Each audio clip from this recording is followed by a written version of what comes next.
పెంచాం. ఎస్సీలు ఇక్కడ ఈ జిల్లాలో ఎక్కువగా మాదిగలున్నారు. ఎన్నో సంవత్సరాలుగా పోరాడారు మీరంతా. తమ్ముళ్ళు 96లో వర్గీకరణ తీసుకొచ్చా, మళ్ళీ ఈరోజు వర్గీకరణ తీసుకొచ్చిన ఘనత నాది మాది. అవునా కాదా అని మిమ్మల్ని అడుగుతున్నా. ఏం తమ్ముళ్ళు మీరు చెప్పమని అడుగుతున్నా. వర్గీకరణ సబబు అయితే గట్టిగా చెప్పండి, కూడా చెప్పండి. సబబు అని చెప్పండి. సామాజిక న్యాయం మా ధ్యేయం. అందరికీ న్యాయం చేయాలి. తమ్ముళ్ళు ఇక్కడ అందరికీ ఫోన్లు ఉన్నాయా? ఉన్నాయా? ఫోన్లుంటే చేతులు పైకెత్తండి. మీకు అందరికీ ఫోన్లు ఉన్నాయి కాబట్టి ఒకప్పుడు ఆ ఫోన్లు రావడానికి నేనే కృషి చేశా. అవునా కాదా? నన్ను ఎగతాళి చేశారు. అవునా కాదా? ఇప్పుడు అడుగుతున్నా మిమ్మల్ని, ఆ ఫోన్లు ఉన్నాయి కాబట్టి మీరు ఏ ఆఫీసుకు పోయే పని లేదు. దర్జాగా వాట్సాప్ గవర్నెన్స్ తీసుకొచ్చాను. 700 సర్వీసులు మీ ఫోన్లోనే మీకు అందుబాటులో పెట్టిన ఘనత ఈరోజు కూటమి ప్రభుత్వాన్ని. ఏం తమ్ముళ్ళు వాట్సాప్ గవర్నెన్స్ తెలుసా అని మిమ్మల్ని అడుగుతున్నా. తెలుసు అంటే చెప్పండి, చేతుల పైకి చెప్పండి. తెలియకపోతే తెలుసుకోండి. మీరెక్కడికి పోయే పని లేదు. మీ సెల్ ఫోనే మీ ఆయుధం. ఇది గుర్తుపెట్టుకోవాల్సిందిగా నేను కోరుతున్నా. తమిళు కేంద్రంలో రాష్ట్రంలో ఈరోజు మనకంతా కూడా ఎన్డీఏ ప్రభుత్వం ఉంది. మన రాష్ట్రంలో డబల్ ఇంజన్ సర్కార్. అందుకే డబల్ డిజిట్ గ్రోత్. రెండు ప్రభుత్వాలు మనవే కాబట్టి పనులు సుజావుగా అవుతున్నాయి. కేంద్రం సహకరిస్తా ఉంది. నేను ఆ రోజు ఒక మాట చెప్పాను. సంపద సృష్టిస్తానని చెప్పాను. ఆదాయాన్ని పెంచుతానని చెప్పాను. పెంచిన ఆదాయం మళ్ళా ఈ పేదవాళ్లకు పంచుతానని కూడా అప్పుడే చెప్పాను. 2025, 26లో 10.5% గ్రోత్ రేట్ వచ్చింది. జీఎస్టీపీ ఆల్ ఇండియా లెవెల్లో 8.8 అయితే మనం 10.5 వచ్చాం. అది కూటమి ప్రభుత్వం యొక్క సత్తా అని మీ అందరికీ హామీ ఇస్తున్నా. తమిళలో సంక్షేమం బాగుందా లేదా అని అడుగుతున్నా. అభివృద్ధి బాగుందా లేదా అని అడుగుతున్నా. గుంతలు పూడ్చామా లేదా అని అడుగుతున్నా. ఈ రెండు జరుగుతా ఉంటే వైఎస్ఆర్ కాంగ్రెస్ పార్టీ ఉనికిని కోల్పోతున్నారు. అందుకే ఫేక్ రాజకీయాలతో ప్రజల్ని మోసం చేయాలని చూస్తున్నారు. ప్రభుత్వ కార్యక్రమాల్ని అడ్డుకోవాలని ప్రయత్నం చేస్తున్నారు.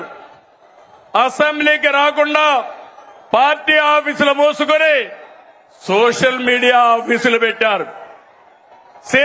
సిద్ధమని ఎగిరిపడ్డారు. అసెంబ్లీకి రండి, చర్చకు సిద్ధమా అని సవాలు విసురుతున్నా అనంతపురం నుంచి. అవునా కాదా తమ్ముళ్ళు అని అడుగుతున్నా. అసెంబ్లీకి రావాలా లేదా అని అడుగుతున్నా. ప్రతిపక్ష హోదా కావాలంటారు. రాజకీయాల్లో ఓనామాలో తెలియని వాళ్ళు. ప్రతిపక్ష హోదా నేనిచ్చేది కాదు.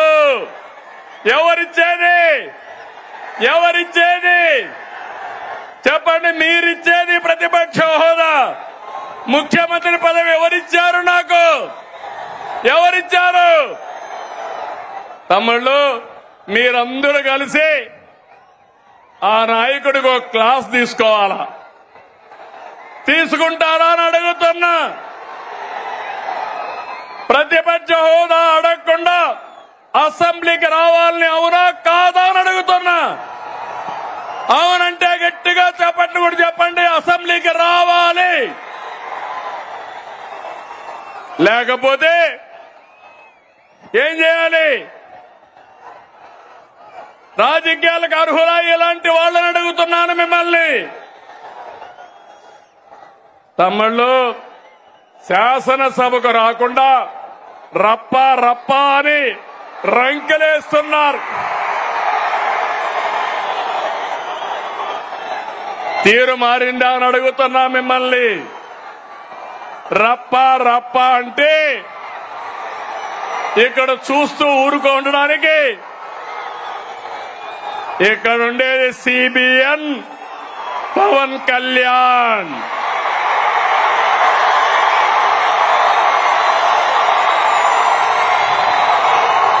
సోషల్ మీడియాలో పోస్టులు పెట్టి